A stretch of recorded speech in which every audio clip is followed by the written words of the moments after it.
या बातमीचे प्रायोजक आहेत सोलापूर का सोलरवाला, solar energy for your home and business, near KK readymade, 7 रस्ता, सोलापूर।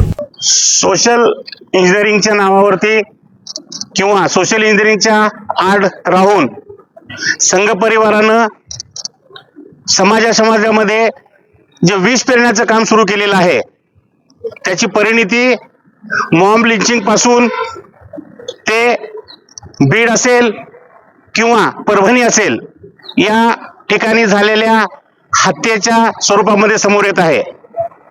सोलापूर शहर असेल किंवा महाराष्ट्र असेल, यामध्ये एक गोष्ट निदर्शनास आली की मराठा समाजाच्या युवकांच्यावर हल्ला झाला तर मग मराठा समाज पुढे येऊन भूमिका घेत आहे, दलिताच्या युवकावर हल्ला झाला तर फक्त दलित समाज पुढे येऊन भूमिका घेत आहे। परंतु सोलापूर शहरातील शून्य मुस्लिम युवकांनी माझ्याकडे ही खंत व्यक्त केली।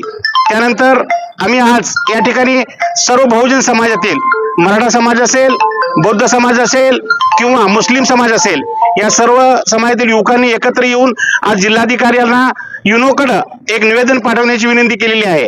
कारण मॉब लिंचिंग पासून ते पोलिसांविरुद्ध घडलेल्या हत्याकांडापर्यंत ही बाब चिंताजनक असून फक्त अल्पसंख्याकांनाच नाही तर या देशातील अल्प जातीयांना सुद्धा, छोट्या छोट्या जाती समूहांना सुद्धा धोका निर्माण झाला असल्यामुळं, जागतिक प्रश्न निर्माण झाल्याची परिस्थिती निर्माण झाली असल्यामुळं आज आम्ही युनोकडे माननीय जिल्हाधिकाऱ्याच्या वतीनं युनोला निवेदन दिलेलं आहे। यामध्ये आंतरराष्ट्रीय संघटनांनी लक्ष घालावं, आंतरराष्ट्रीय मानवी संघटनांनी लक्ष घालावं आणि यावरती एक कृती आराखडा तयार करून मॉब लिंचिंग पासून पोलिसांकडे होत असलेल्या हे हत्या तात्काळ थांबल्या पाहिजेत, अशा आशयाचं निवेदन शहरातील सर्व धर्मीय, सर्व जातीय लोकांनी एकत्र येऊन, संघटनांनी एकत्र येऊन आज आम्ही दिलेलं आहे। धन्यवाद।